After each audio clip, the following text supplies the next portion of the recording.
Students, ये हमारा lesson 2 है, प्राइम नंबर, आपकी बुक 5 का। अब मैं आपको इसमें टेबल दिखाता हूँ। ये आपके प्राइम एंड कंपोजिट नंबर है। मैं आपको आगे एक्सप्लेन करता हूँ। समझ रहे हो? समझ रहे हो? यस स्टूडेंट, जैसा कि मैंने बताया था आपको, हमारी मैथ्स 5 का आज हम चैप्टर कर रहे हैं। लेसन 2 है, प्राइम नंबर, चैप्टर फर्स्ट है। ठीक है, अब उसके अंदर हमारी ऑक्सफोर्ड यूनिवर्सिटी बुक प्रेस की बुक है, बुक 5 है। तो हमारा आज का टॉपिक है प्राइम नंबर, लेसन 2। अच्छा जी, प्राइम नंबर से पहले मैं आपको थोड़ी सी और मालूमात दे दूं। Natural number, prime number and composite. Natural number जो हम यूज करते हैं, लाइक 1 2 3 4 5 6, जितने नंबर हैं वो 1 से स्टार्ट होने वाले नंबर नेचुरल नंबर कहलाते हैं। ठीक है, तो 1 से लेकर इट मींस कि 1 से 50 60 डॉट जितने नंबर चल रहे हैं वो सब के सब नेचुरल नंबर हैं। तो एक तो हो गए नेचुरल नंबर। ठीक है, अभी हम प्राइम पे आएंगे, पहले हम नेचुरल नंबर्स डिस्कस कर रहे हैं। अब ये नेचुरल नंबर डिवाइड होते हैं दो हिस्सों में, दो पार्ट में। एक को कहते हैं हम प्राइम नंबर, एक को कहते हैं हम कंपोजिट नंबर। अब क्या फर्क है देखें, प्राइम नंबर वो हैं जो सिर्फ और सिर्फ अपने टेबल में जाएंगे। 1 या लाइक सपोज 2 किस टेबल में जाता है? 2 जाता है 1 मल्टीप्लाई 2 या 2 मल्टीप्लाई 1। 1 तो हमेशा जाएगा, 1 मल्टीप्लाई 2 या 2 मल्टीप्लाई 1। सिमिलरली 3 किस में जाएगा? 3 जाएगा, 3 1 जा 3 या 1 3 जा 3। 5 1 जा 5 या 1 5 जा 5। तो ये तमाम जो सिर्फ अपने टेबल में जाते हैं और किसी और टेबल में नहीं जाते, 1 को छोड़ दें, वो एक एब्स्ट्रैक्शन, मतलब एक अलग केस है। इसके अलावा जितने 7 है, 7 सिर्फ अपने टेबल में जाएगा, 7 1 जा 7 या 1 7 जा 7।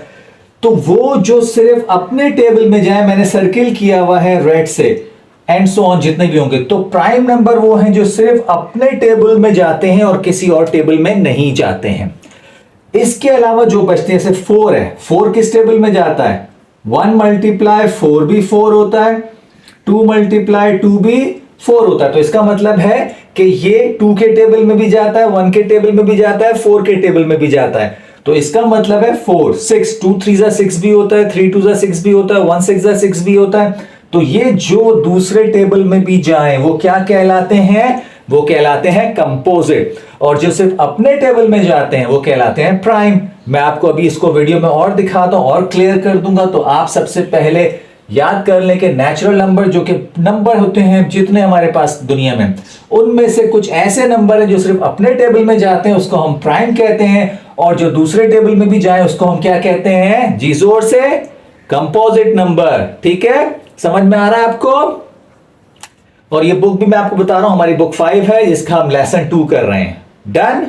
अब हम आगे चलते हैं और आपको इसको वीडियो में भी दिखाता हूं। जी देखिए, नेचुरल नंबर में बताया था आपको बहुत सारे होते हैं जितने भी, और नेचुरल नंबर में हमने डिवाइड किया था एक प्राइम नंबर में और एक कंपोजिट नंबर में। ठीक है, समझ रहे हो?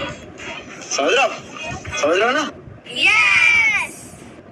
जी अब हम आते हैं अपने मेन टॉपिक, प्राइम फैक्टराइजेशन। अब प्राइम फैक्टराइजेशन जो है वो दो तरीकों से की जाती है। एक को कहते हैं हम डिवीजन मेथड और दूसरे को कहते हैं हम ट्री मेथड। ठीक है, ये डिवीजन जैसे डिवाइड का होता है, ये डिवाइड के तरीके से करेंगे, और ये ट्री, दोनों तरीके मैं आपको सिखाता हूं, फिर आपको वीडियो में और इसको क्लियर करता हूं। अब देखें 36 जो है ये एंड में 6 आ रहा है, तो इसका मतलब है कि ये इवन नंबर है और ये डिवाइड होगा। अब 2 से भी हो सकता है क्योंकि 2 भी एक इवन नंबर है, या सबसे छोटे प्राइम नंबर से हम इसको स्टार्ट करते हैं। देखें, अब बहुत सिंपल वे में बता रहा हूं आपको, मैं बता रहा हूं बहुत, कि आपने सबसे पहले 2 का टेबल लिया, 2 1 जा 2, 3 में से 1 बचा, यहां कैरी गया 16, तो कितना हो गया 16, तो कितने से गया 2 8 जा 16, सिंपल। उसके बाद 18, फिर 2 का टेबल पढ़े, बहुत आसान है, 2 9 जा 18, फिर ये 2 के टेबल में गया 9। अब 9 2 के टेबल में नहीं आता, तो इसके बाद नेक्स्ट कौन सा टेबल है? 3 एक और प्राइम नंबर है, तो आपने 3 से इसको डिवाइड किया, 3 3 जा, और लाजमी बात है 3 अपने टेबल में जाता है, 3 1 जा। तो 36 के फैक्टर्स क्या बने हैं जी? 36 के 4 ये फैक्टर्स जो बने वो ये बने, देखें आप, 2 बना, फिर एक और 2 बना, फिर एक 3 बना, और फिर एक 3 बना। तो ये है बाय डिवीजन मेथड। ठीक है, अब मैं आपको इसको ट्री मेथड से भी कराता हूं। ट्री मेथड में कुछ नहीं है। 36 अभी हमने बताया था, 36 किस टेबल में जाता है? 2 18 जा। अब 2 तो मजीद कुछ नहीं हो सकता, ये प्राइम नंबर आ गया है। अब हम 18 पे जाएंगे। 18 किस फैक्टर में जाता है जी, 2 9 अब ये 2 फिर एक प्राइम नंबर आ गया, स्मॉलेस्ट है, इसको कुछ नहीं कर सकते।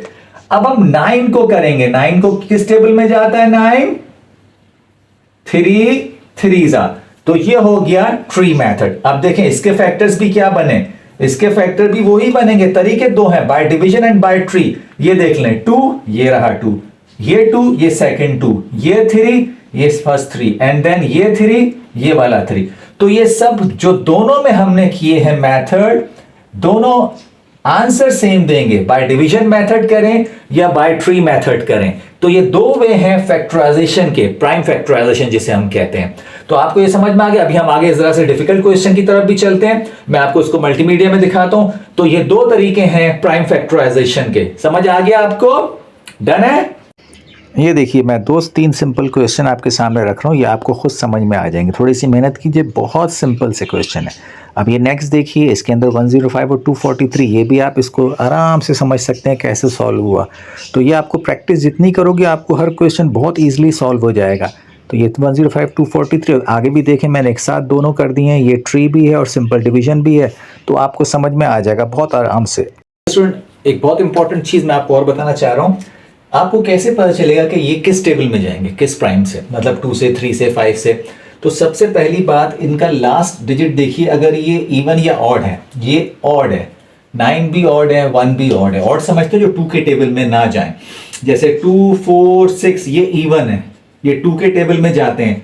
1 3 5 7 9 ये 2 के टेबल में नहीं जाते, ये ऑड नंबर है। तो अगर इसका लास्ट डिजिट ऑड है तो ये 2 के टेबल में नहीं जाएगा, तो उसको चेक करना बेकार है। अब आप नेक्स्ट 3 के टेबल, अब 3 भी आपको कैसे पता लगा? ये 27 3 से डिवाइड होता है। मैं एक मिसाल दे रहा हूं, आपने क्या करना है, इन दोनों को जमा करना है। 2 + 7 कितना होता है? 9। 9 3 के टेबल में जाता है, तो बस समझ लीजिएगा 3 के टेबल में जाएगा। देखें 3 और 3 9 27, मतलब ये, और फिर दोबारा 3 3 एंड देन 3 1 अब 19, इसको चेक करें, ये 2 के ऑड है तो 2 के टेबल में तो नहीं जाएगा। अब 3 में चेक कैसे करेंगे? फिर देखिए 1 + 9 कितना होता है? 10। अब 10 जो है, पहली बात है ये 2 से जाएगा नहीं, और 10 3 के टेबल में आता नहीं है। तो इसका मतलब क्या है कि ये क्या है, ये प्राइम नंबर है, ये सिर्फ अपने ही टेबल में जाएगा। 19 1 19, तो ये सिर्फ अपने ही टेबल में जाएगा। 19 1 19, तो ये आपके कंपोजिट हैं, ये आपका प्राइम नंबर है 19। 81 आ जाए। अब कैसे पता चलेगा? 2 में तो इसलिए नहीं जाएगा क्योंकि इसका आखिरी डिजिट ऑड है। गुड, अब इसको फिर जमा करें। 8 + 1 कितना होता है? 9। 9 किसके टेबल में जाता है? 3 के टेबल में जाता है। तो इसका मतलब है कंफर्म ये 3 के टेबल में जाएगा। कैसे चेक करते हैं? देखें, 3 2 6 होता है, 8 में से 2 गया, क्या बच गया? 2, तो 2 इधर आ गया, कैरी हो गया। 21 3 7 21, फिर अब 27 आ गया। फिर चेक कर लें, 2 + 7 कितना होता है? 9। तो इसका मतलब ये 3 के टेबल में जाएगा, और 3 9 27 आपको पता ही होता है, 3 9 और 9 तो 3 के टेबल में है ही, एंड देन 3 1 तो आपको एक तरीका बताया कि आपको लास्ट डिजिट देखना, अगर ये ऑड है तो 2 के टेबल में नहीं जाएगा। तो ऑड है तो 2 के टेबल में नहीं जाएगा, तो इसका मतलब है 3 चेक करना है। 3 में कैसे जाएगा? तो उन दोनों डिजिट्स को जमा कर लें। अगर वो 9 या ऐसा आ रहा है जो 3 का मल्टीपल है, तो उसका मतलब है 3 के टेबल में जाएगा। ये मैंने आपको बता दिया। अब 1 to 5 मैं इसको रब कर दूं। याद रखिएगा, जिसके आखिरी डिजिट 5 या 0 हो तो वो डन है, बल्कि आप स्ट्रेट अवे उसको किस टेबल से करोगे? 5 के टेबल से करना। जिसके एंड में 5 या 0 हो, बहुत इजी है। देखें 5 से मैं इसको कर रहा हूं, 5 2 10 होता है, 12 में से 2 यहां कैरी, 25 5 5 25, फिर दोबारा एंड में 5 है, 5 5 एंड देन 5 1 ठीक है, समझ में आ गया? अब ये 80 है, इसके आखिर में 0 है। ये देखिए 80 है, ये 2 के टेबल में जाता है, 2 40 80 हो जाएगा। बहुत सिंपल है। अब 40 किस टेबल में जाता है? दोबारा 2 के टेबल में ही जाएगा। तो आप 40 को भी 2 से डिवाइड कीजिएगा, तो ये 2 20 40 हो जाएगा। नेक्स्ट 20 फिर 2 के टेबल में जाता है, तो आप उसको भी बहुत ईजिली डिवाइड कर सकते हैं। तो 2 10 20 हो गया। ठीक है, अब ये आपका 10 लास्ट फिर है, ये भी 2 के टेबल में जाएगा, तो ये लिखा जाएगा 2 5 10। अब 5 जो है ये सिर्फ अपने ही टेबल में जाता है, तो 2 के टेबल में नहीं जाता है, तो आप लास्ट में क्या करेंगे, इसको लिखेंगे 5 1 जा, ये मतलब 5 के टेबल में 5 1 जा 5 हो जाएगा।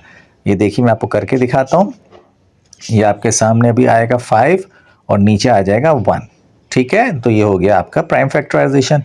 अब 7 to 9 इनमें आपने तीनों को जमा करना है। 7 + 2 9 18, 18 3 के टेबल में जाता है, तो इसका मतलब ये 3 इसको डिवाइड कर सकता है। ये हो गया 3 से 243, फिर 243 को फिर जमा कीजिए 9, इसका मतलब है 9 3 के टेबल में जाता है, फिर ये 3 से डिवाइड हो जाएगा। बहुत ईजिली है ये तरीका कि आप नंबर्स को जमा करें, तो इस तरह से आपको पता चल जाएगा। अब ये देखिए आप 3 को करेंगी, 3 8 24 और 3 1 3। अब 8 और 1 फिर जमा किया आपने, 8 और 1 कितना होता है 9, वो भी 3 के टेबल में जाता है। देख लीजिए 3 27। अब 2 और 7 को 9, वो भी आप देखिए 3 के टेबल में जाता है 9, और 3 3 9।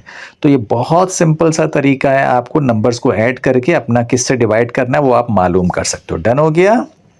अब ये आपको बुक दिखा रहा हूँ, बुक के अंदर फर्स्ट पेज प्राइम नंबर था, ये देख लीजिए प्राइम नंबर और कंपोजिट प्राइम, जिनके अपने 1 और 2 से या 1 और 3 दो ही फैक्टर होते हैं, 1 और इटसेल्फ। जबकि साथ में दिया हुआ है 4, वो 1 2 और 4 में जाता है, तो एक को हम प्राइम कहते हैं और एक को हम कंपोजिट। मैंने आपको अलग करके दिखा रहा हूँ। जैसे 2 है, ये 1 और 2 के टेबल में आता है, 3 1 और 3 में आता है, 5 1 और 5 में आता है। ये सब के सब क्या है, ये प्राइम नंबर है। जबकि हम आगे चलते हैं, अब आप देखिएगा 4, ये 1 2 और 4 के टेबल में जाता है। 6 जो है 1 2 3 6 में, तो जो ज़्यादा टेबल में जाते हैं वो कंपोजिट नंबर कहलाते हैं। और नीचे देखें, आपको मैंने रेड कलर से दिखा दिया, ये भी आपकी बुक के अंदर सॉल्व हुआ हुआ है, आप इसको देख के खुद से समझें। ये बहुत सिंपल से क्वेश्चंस हैं और सॉल्व हुए हुए हैं इसके अंदर, तो आपको बहुत ईजिली समझ में आएंगे। और ये लास्ट में, तो ये देख लीजिए, आपको ये 108 और ये 408, ये बहुत आराम से आपको यहाँ पे सॉल्व भी हुए हैं। आप इसको ईजिली देख के, अब आप इस स्टेज पे हो कि आपको ये क्वेश्चन खुद से समझ में आ जाएंगे। तो आप कोशिश कीजिए और ट्राई कीजिए। और ये लास्ट वाले क्वेश्चन नंबर, ये मैंने सर्किल भी किए हुए हैं, ये प्राइम नंबर है, और क्वेश्चन 2 इसके आंसर्स भी मैंने इसके आगे दे दिए हैं। तो ये सब आपकी प्रैक्टिस पे डिपेंड करता है। समझ में आ गया आपको?